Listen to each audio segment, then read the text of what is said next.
entertainment mbui. Ingene mae thiro creativity. Gimomiyo jogi nowe ma ok chul osuru. Neni nitie ji mang'eny ma creative, gionge tich. Koro winjo ne giyudo yo magiloso kendgi giwegi mondo gibed creative, kaeto giyud income out of it. Jogi keto ni dwa ng'ado gi osuru ni, samoro gibiro weyo tijni. To sama giweyo tijni, ka chulo osuru ni obembogi, to creativity dhi dok piny.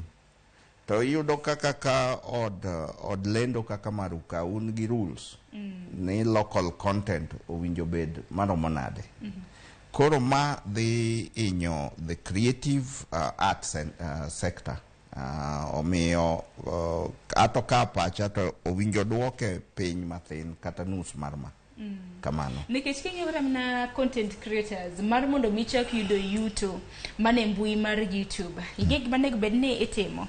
Okong' mondo nyaka gibede gi subscribers maromo 1000. Ma bende ok yot yudo. Nikech anena sayo jopiny, sayo luwa uru, follow, subscribe, akade tap, ring the bell. To negibede gi 4000 watch hours.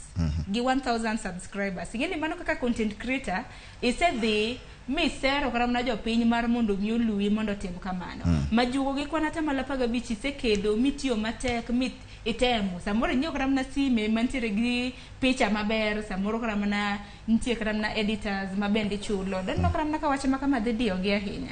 Ingeni kane serikal konyogi. Sama iwuok ni nidwa bedo content creator. To ni mi kony moro.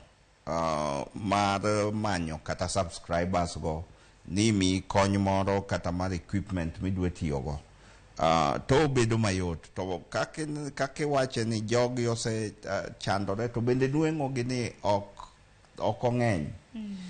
Nikech bende nyaka okoti kende, otiyo gi ji mang'eny. En onyalo create content, to en gi ja media, en gi ja publicity. Ben kramna gi jomondiko mabende ochulo. Kamano.